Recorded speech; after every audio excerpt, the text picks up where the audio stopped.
Good morning my dear students. मैं Jagwant Pal and ideal coaching centre Dumka से। तो चलिए आज आप लोग सामने एक नया यूनिट शुरू करने वाले हैं। ये यूनिट क्या है, यानी यूनिट 3 12 क्लास का ये यूनिट 3। यूनिट का नाम क्या है, magnetic effects of current and magnetism, यानी हिंदी में क्या बोलेंगे, धारा का चुंबकीय प्रभाव तथा चुंबक तत्व। क्लियर। तो देखिए magnetic effects of current and magnetism. तो देखिए धारा का चुंबकीय प्रभाव, यहाँ पर फिर हम लोग चुंबक के बारे में पढ़ेंगे, लेकिन किसके द्वारा ये चुंबक उत्पन्न होगा, धारा, यानी धारा के कारण। क्लियर। अब देखिए धारा हम लोग यूनिट 2 में पढ़ चुके हैं। यूनिट 1 में क्या पढ़े, आवेश। इसलिए फीस पढ़ने का एक ढंग है कि यूनिट 1 पहले पढ़ेंगे, आवेश के बारे में पूरा डिटेल्स पढ़ लिए, उसके बाद आवेश को गति करा देंगे तो क्या आ जाएगा, विद्युत धारा। फिर धारा यूनिट 2 में पूरा डिटेल्स पढ़ लिए। अब यूनिट 3 में हम लोग क्या पढ़ेंगे, धारा का चुंबकीय प्रभाव। तो देखिए एक के बाद एक टॉपिक आ रहा है, इसका मतलब फीस पढ़ने का यही एक तरीका है कि एक सिस्टम से हम लोग पढ़ेंगे। क्लियर। तो देखिए डायरेक्टली हम लोग यूनिट 3 पढ़ेंगे तो समझ में नहीं आएगा, उससे पहले हम लोग यूनिट 1 यूनिट 2 पढ़ चुके हैं। अब यूनिट 3 में हम लोग आज जो शुरू करेंगे, धारा का चुंबकीय प्रभाव। तो देखिए धारा का चुंबकीय प्रभाव है क्या, पहला सवाल आता है, इसका जो हेडिंग है धारा का चुंबकीय प्रभाव। ये 2 पार्ट में हम लोग पढ़ेंगे, एंड मैग्नेटिज्म ये अलग पार्ट में पढ़ेंगे, यानी चुंबक तत्व। चुंबक तत्व क्या है उसके बारे में हम लोग पार्ट बी में पढ़ेंगे। पार्ट ए में पढ़ेंगे धारा का चुंबकीय प्रभाव और बी में पढ़ेंगे चुंबक तत्व। तो देखिए पहला सवाल आता है, इसका जो हेडिंग है वही है सवाल, धारा का चुंबकीय प्रभाव। धारा का चुंबकीय प्रभाव। तो देखिए ये सवाल है क्या,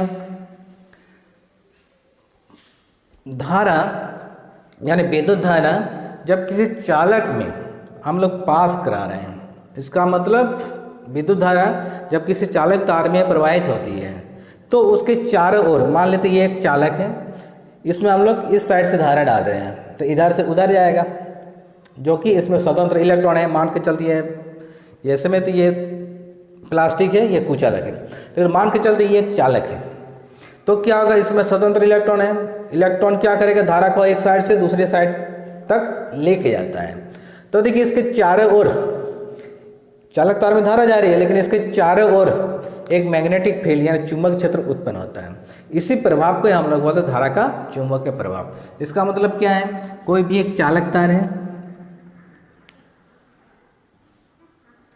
ये मान लेते एक चालक तार है, इसमें धारा जा रही है, धारा क्या जा रही है, यानी आई। तो इसके चारों ओर क्या होगा, इसके चारों ओर एक चुंबक क्षेत्र उत्पन्न हो जाएगा, इसके चारों ओर एक चुंबक क्षेत्र उत्पन्न हो जाएगा। इसी प्रभाव को हम लोग बोलते हैं धारा का चुंबकीय प्रभाव। क्लियर बात है समझ में। इसका परिभाषा हम लोग कैसे देंगे, जब किसी चालक तार में विद्युत धारा प्रवाहित की जाती है तो चालक तार के चारों ओर एक चुंबक क्षेत्र उत्पन्न हो जाता है, जिसे धारा का चुंबकीय प्रभाव कहा जाता है। बात है समझ में। तो बस ये आ गया समझ में, तो यही था ये मेन हेडिंग। अब देखिए यहाँ पर जो चुंबक क्षेत्र उत्पन्न होगा इसका हम लोग किससे सूचित करेंगे, वेक्टर ऑफ बी से, वेक्टर ऑफ बी से। अब देखिए यहाँ पर चुंबक क्षेत्र उत्पन्न होता है कि नहीं होता है, हम कैसे पता करेंगे, क्या छू के देखेंगे क्या, ऐसा तो नहीं होता है। तो इसको प्रयोग करने के लिए इसके पीछे फिर साइंटिस्ट आएंगे। कौन आएगा, सबसे पहले किसने ये देखा था, हाँ भाई ये होता है, तो एक के बाद एक साइंटिस्ट आते गया और उसका सिद्धांत देते गया। तो पहला साइंटिस्ट कौन आया था, वो था आर्स्टेड। आर्स्टेड था पहला साइंटिस्ट जो धारा का चुंबकीय प्रभाव का उसका प्रैक्टिकल किया था, हाँ भाई ये होता है। क्लियर। तो देखिए उन्होंने क्या किया, आर्स्टेड ने वो चुंबक लेके ये प्रयोग किया। क्लियर। तो चुंबक तो हम लोग पढ़ चुके हैं जी, ये 10th क्लास में भी पढ़े हैं। तो देखिए चुंबक के बारे में थोड़ा बता देते हैं। चुंबक है क्या, ये कौन सा चुंबक है? ये है क्षण चुंबक। कौन सा चुंबक है? क्षण चुंबक। अगर इस तरह रहे तो कौन सा चुंबक बोलेंगे? दोनों साइड नुकीला भाग है, इसमें नुकीला नहीं है, इसको हम लोग क्या बोलते हैं? सुई चुंबक। और इसको बोलते हैं क्षण चुंबक। तो इसमें दो को ध्रुव होता है। क्या क्या होता है जी? एन और एस। ये 10th क्लास में पढ़ चुके हैं। लेकिन होता क्या, देखिए चुंबक, जब भी हम लोग चुंबक को स्वतंत्र रूप से लटका देते हैं तब क्या होता है? हमेशा वो उत्तर दक्षिण दिशा में खड़ा हो जाता है। मान लीजिए धागा में बांध के इसको फ्री लटका दें, ऐसे घुमा दें तो स्थिर होगा हमेशा उत्तर दक्षिण दिशा में। लेकिन क्यों होता है ये पूर्व पश्चिम क्यों नहीं होता है, हमेशा उत्तर दक्षिण में क्यों होता है? चलिए दिखाते हैं। अब देखिए ये चुंबक को जब भी हम लोग धागा में बांध के फ्री घुमा देंगे तो हमेशा उत्तर दक्षिण में खड़ा होगा। लेकिन ये चुंबक अगर तोड़ देंगे तो क्या होगा? मान लेते हथौड़ा मार के इसको चुंबक को तोड़ दिए, ये दो पार्ट में बन गया, दो को चुंबक बन गया। लेकिन होता क्या बोले तो, यहाँ पर एन है तो यहाँ पर क्या हो जाएगा? एस हो जाएगा, या यहाँ पर एस है, यहाँ पर क्या होगा? एन हो जाएगा। अगर ऐसा होता है तो हम लोग जहाँ पर चुंबक को तोड़ते हैं वहाँ पर जहाँ पर टूटा वहाँ पर फिर सटेगा नहीं। ये मान लीजिए चुंबक है, ये एक ही को था, दो हो गया, तो यहाँ पर सटना चाहिए था ना, लेकिन ऐसा सटता नहीं है। देख लीजिएगा प्रैक्टिकल करके।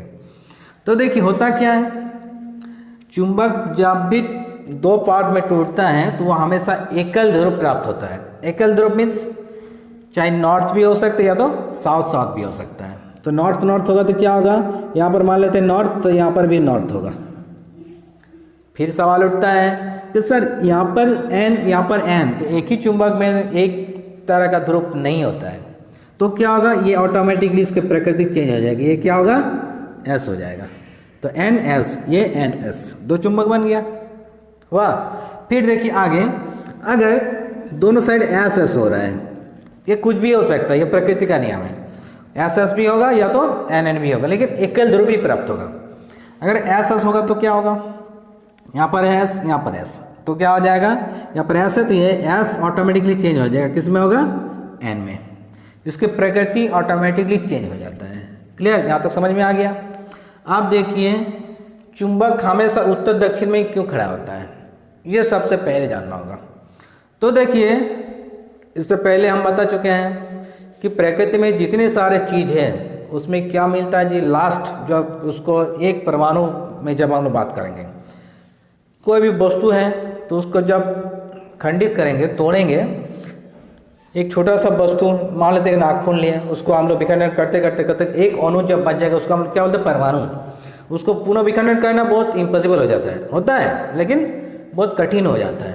परमाणु को भी हम लोग तोड़ सकते हैं, क्लियर, लेकिन प्रोटॉन न्यूट्रॉन को भी अलग कर सकते हैं, लेकिन उसके लिए बहुत अत्यधिक ऊर्जा चाहिए। इसका मतलब क्या है कि नाभिकीय बल दुनिया का सबसे शक्तिशाली बलों में से एक है। दुनिया का सबसे शक्तिशाली बल क्या है जी? नाभिकीय बल। जैसे एटम बम में क्या होता है?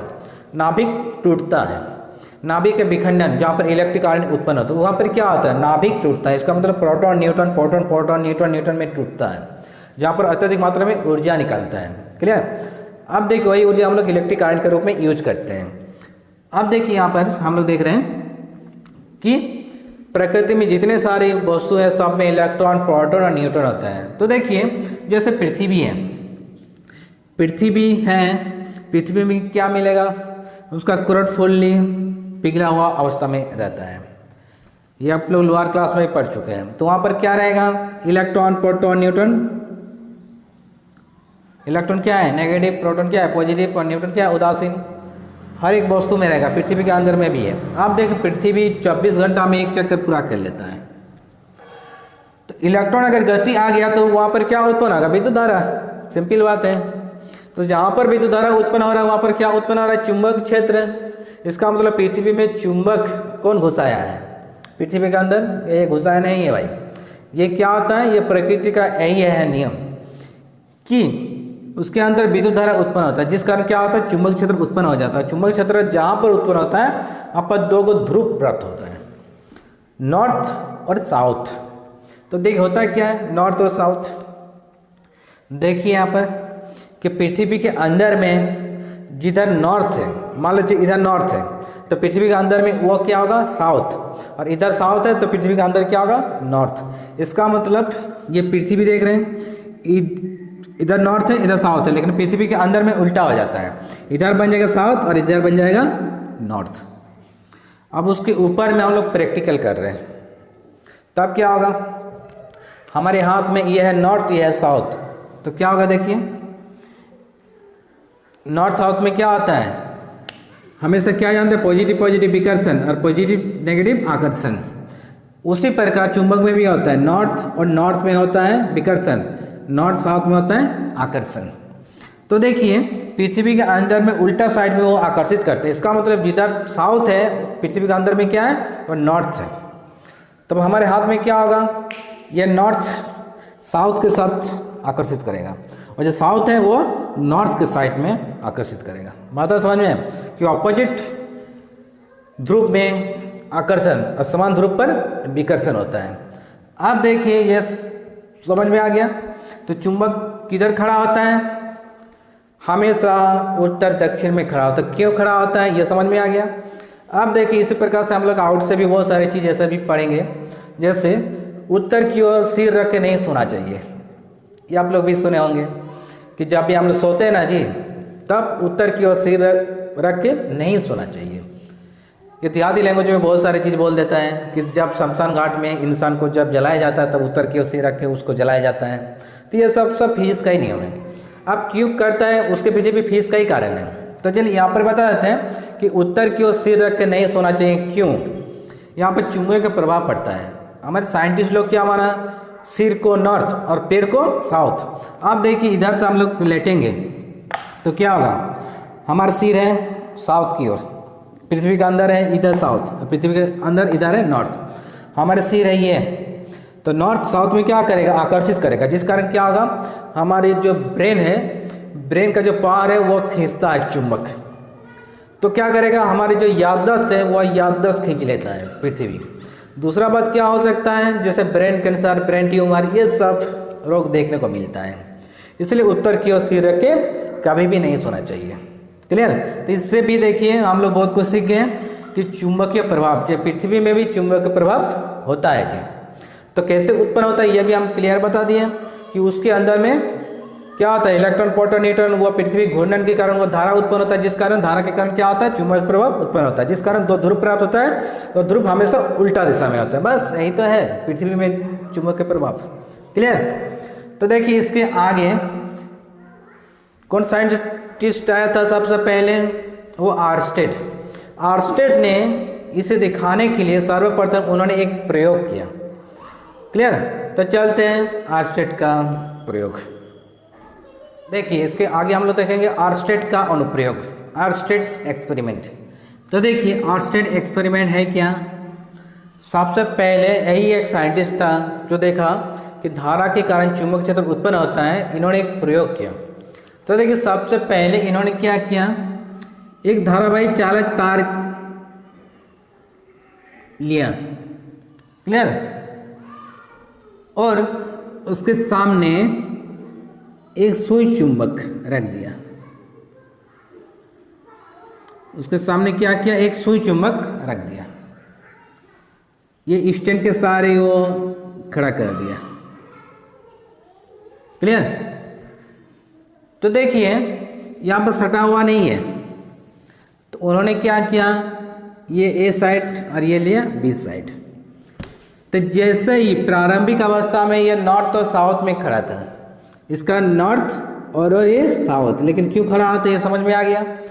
लेकिन जैसे ही इसमें धारा पास कराया लेफ्ट से राइट की ओर, तो चुंबक विक्षेपित हो गया। तो किधर विक्षेपित हुआ, ये लेफ्ट की ओर हुआ।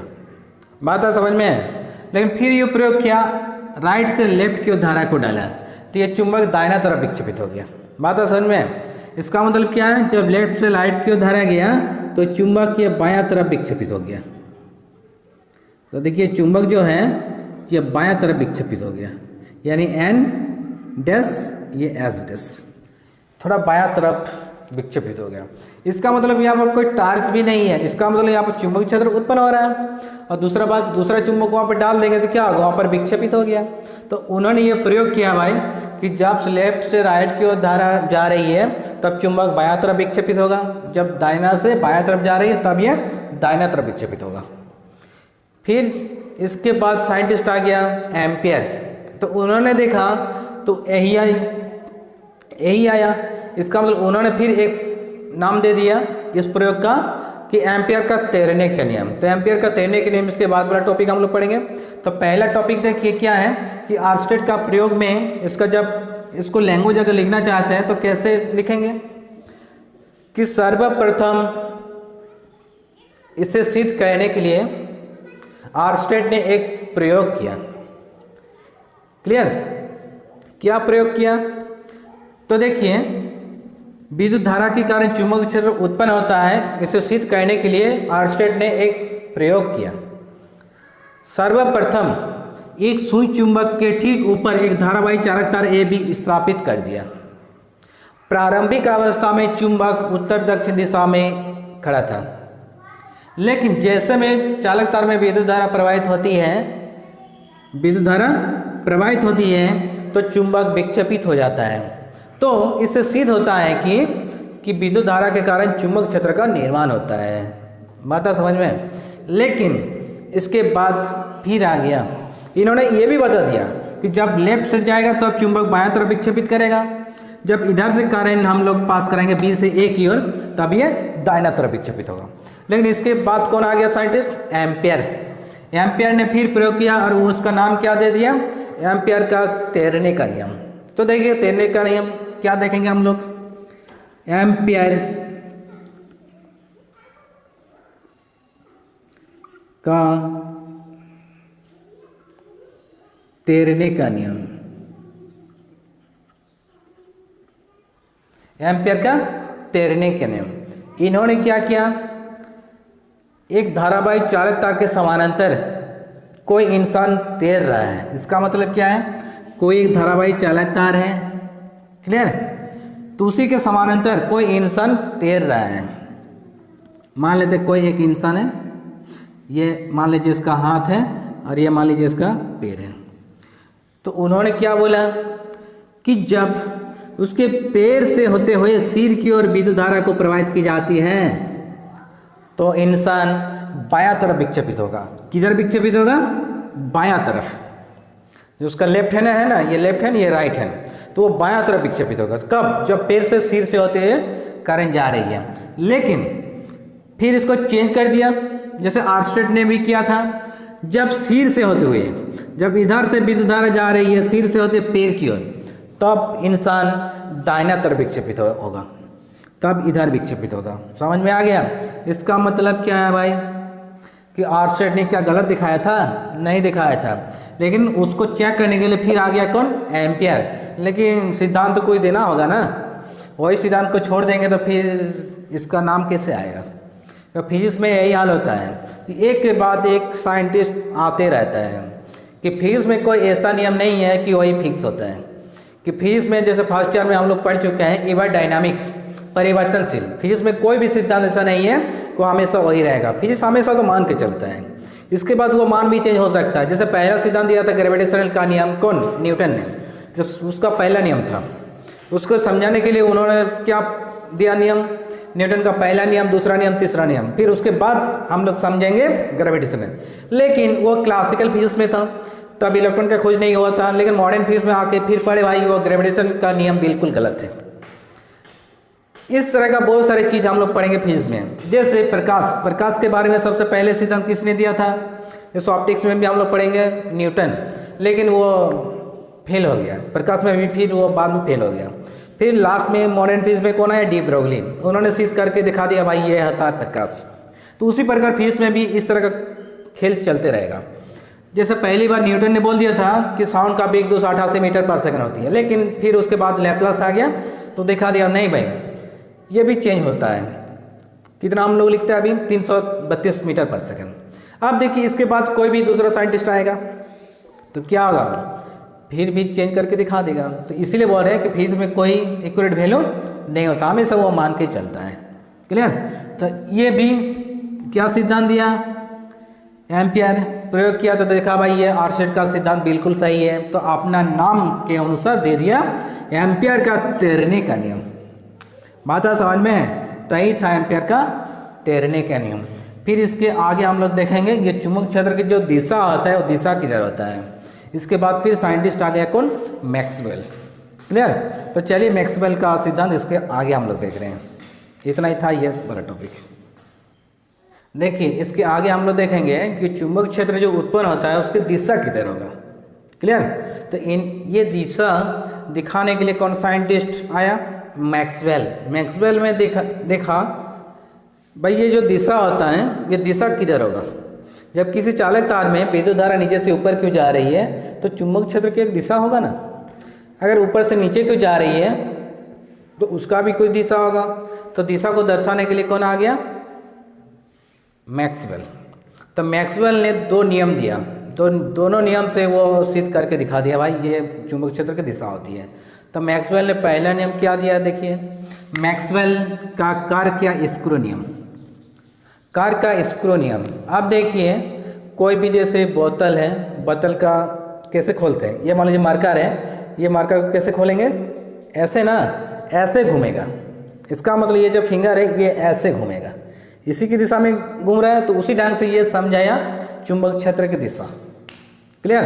तो इन्होंने क्या दिखाया, दाएं हाथ के पेंच का नियम। इसका मतलब दाहिना हाथ से हम लोग पेंच जैसे खोलते हैं, या स्क्रू जैसे हम लोग स्क्रू जैसे खोलते हैं ना, जिसको हम लोग नहीं बोलते स्क्रू ड्राइवर के द्वारा कोई भी पेंच को खोलते हैं, तो ये नियम दिया। यदि किसी काल्पनिक दाएं हाथ का पेंच किसी पतले चालक से प्रवाहित धारा की दिशा में हो, इसका मतलब देखिए ये धारा नीचे से ऊपर की ओर है। क्लियर।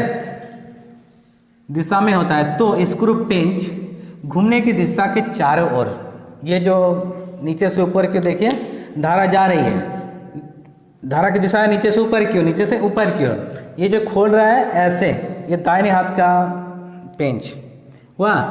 तो चुंबक की बल रेखाओं की दिशा प्रदर्शित करती है, उसके चारों ओर जो घूमने की दिशा है वही है चुंबक क्षेत्र की दिशा। ये जो देख रहे हैं ना, तो ये है चुंबक क्षेत्र की दिशा। ये जो पेंच घूमेगा कैसे घूम रहा है, ऐसे, तो ये हो गया इसका चुंबक क्षेत्र की दिशा।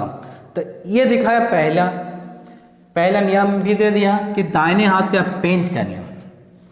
क्लियर, आ गया ना समझ में। तो फिर ये दूसरा नियम क्या दिया, देखिए आगे आप देखिए मैक्सवेल ने दूसरा नियम किस ढंग से समझाया कि वही नियम था लेकिन उसी को दूसरे ढंग से ये दिखाया। क्लियर। तो दूसरा नियम किस ढंग से बताया, दाएं हाथ के अंगूठा का नियम। दाएं हाथ का जो अंगूठा का नियम है इसी ढंग से ये बताया। तो देखिए क्या किया, यदि किसी धारावाही चालक तार को दायां हाथ में इस प्रकार रखा जाए, इसका मतलब दाएं हाथ में इस प्रकार रखा जाए कि अंगूठा प्रवाहित धारा की दिशा में हो। इसका मतलब धारा मान लेते हैं नीचे से ऊपर के जा रही है, उसी की दिशा में क्या है, अंगूठा है। इसलिए इस नियम को हम मतलब किस ढंग से पढ़ेंगे, अंगूठा का नियम। क्लियर। दिशा में हो तो मुड़ी हुई अंगुलियां, ये जो मुड़ा हुआ अंगुलियां हैं। क्लियर। चुंबकीय बल रेखाओं की दिशा को प्रदर्शित करती है। इसका मतलब ये चालक तार में विद्युत धारा जो पास हो रही है इसके चारों चुंबक क्षेत्र की जो दिशा होगा ये मुड़ी है अंगुलियों की दिशा के अनुदिश होगा। तो देखिए डायग्राम देख के समझ में आ गया, ये अंगूठा किस दिशा में है, धारा की दिशा में। धारा से नीचे क्यों ऊपर क्यों जा रहा है, ये ऐसे मतलब समझ में। इसका मतलब नीचे से ऊपर क्यों जा रही धारा, ये अंगूठा उस धारा की दिशा में है, तो मुड़ी है अंगुलियां चुंबकीय बल रेखाओं की दिशा को प्रदर्शित करती है। बस यही दिया मैक्सवेल ने नियम। क्लियर। तो यहाँ तक समझ में आ गया, तो यही था ये सवाल। चलिए देखिए इसके आगे हम लोग क्या पढ़ेंगे, फ्लेमिंग का बाएं हाथ का नियम, यानी फ्लेमिंग्स लेफ्ट हैंड रूल। तो देखिए फ्लेमिंग का बाएं हाथ का नियम के अनुसार हम लोग क्या पढ़ेंगे, ये हम लोग 10th क्लास में भी पढ़ चुके हैं। तो क्या देखे थे, ये बाएं हाथ के 3 को फिंगर यानी अंगुलियां लेके वो सिद्धांत को दिया है। तो कोई भी चालक तार में विद्युत धारा अगर प्रवाहित की जाती है, जो चुंबक क्षेत्र की दिशा हम लोग देख लिए, तो उसमें एक बल लगेगा, तो बल की दिशा को बताने के लिए उन्होंने ये सिद्धांत दिया। इसलिए इसका हम लोग क्या बोलते हैं, फ्लेमिंग का बाएं हाथ का नियम। ये लेफ्ट हैंड को लेके वो दिया ये नियम। उसके बाद हम लोग यूनिट 4 में पढ़ेंगे फ्लेमिंग का दाएं हाथ का नियम। तो यूनिट 3 में हम लोग पढ़ेंगे फ्लेमिंग का बाएं हाथ का नियम और यूनिट 4 में पढ़ेंगे फ्लेमिंग का दाहिने हाथ का नियम। अब देखिए ये हम लोग 10th क्लास में भी देख चुके हैं। क्या देखें बोले तो कोई भी चालक तार में विद्युत धारा प्रवाहित की जाती है तो चुंबक क्षेत्र उत्पन्न होता है, तो उसमें एक बल लगता है। बल को दर्शाने के लिए यही नियम हम लोग पढ़ेंगे। क्लियर। तो देखिए उन्होंने क्या नियम दिया, जब बाएं हाथ के अंगूठा, इसका बोलते तर्जनी, इसका मध्यमा, यह अनामिका, यह कनिष्ठ, ये दो फिंगर मोड़ दीजिए। 3 गो को ऐसे फैलाएं, अंगूठा, तर्जनी तथा मध्यमा, जो एक दूसरे पर हमेशा ये परस्पर लंबवत हो। क्लियर। तो उन्होंने बोला कि तर्जनी अगर चुंबक क्षेत्र की दिशा को बताएगा, मध्यमा धारा की दिशा को बताएगा, तो अंगूठा क्या बताएगा, चालक में लगने वाला बल की दिशा को बताएगा। बात है समझ में। तो ये है ये डायग्राम। तो परिभाषा हम लोग कैसे पढ़ेंगे, देखिए परिभाषा कि फ्लेमिंग के बाएं हाथ के नियम के अनुसार जब बाएं हाथ के अंगूठा, तर्जनी तथा मध्यमा को इस प्रकार फैलाएं कि तीनों परस्पर लंबवत हो। क्लियर। तीनों परस्पर लंबवत हो। जब तर्जनी तथा मध्यमा, इसका तर्जनी तथा मध्यमा क्रमशः चुंबकीय क्षेत्र की दिशा तथा चालक में प्रवाहित धारा की दिशा को बताता है। इसका मतलब ये चुंबक क्षेत्र की दिशा, ये चालक में प्रवाहित धारा की दिशा। तो अंगूठा चालक पर लगने वाला बल की दिशा को प्रदर्शित करेगी। तो ये अंगूठा क्या बोलेगा, ये बल की दिशा को ये प्रदर्शित करेगा। बस यही है फ्लेमिंग का लेफ्ट हैंड रूल। क्लियर। तो ये सवाल भी वेरी वेरी इंपॉर्टेंट। ये जब तक नहीं पढ़ेंगे तब तक आगे वाला टॉपिक समझ में नहीं आएगा। कि आगे वाला टॉपिक इसी से आधारित है कि धारा, चुंबक क्षेत्र और बल, ये 3 को चीज़ लेकर हम लोग चलेंगे। इसके आगे जितने सारे बहुत सारे टॉपिक इसके आगे मिलेगा, तो फ्लेमिंग का लेफ्ट हैंड रूल बार बार अप्लाई होगा। इसलिए ये वाला टॉपिक अच्छा से पढ़ लीजिए। क्लियर। तो ये हम लोग 10th क्लास में भी पढ़ते, तो यहाँ पर भी पढ़ लिए। तो यही था ये फ्लेमिंग का बाएं हाथ का नियम।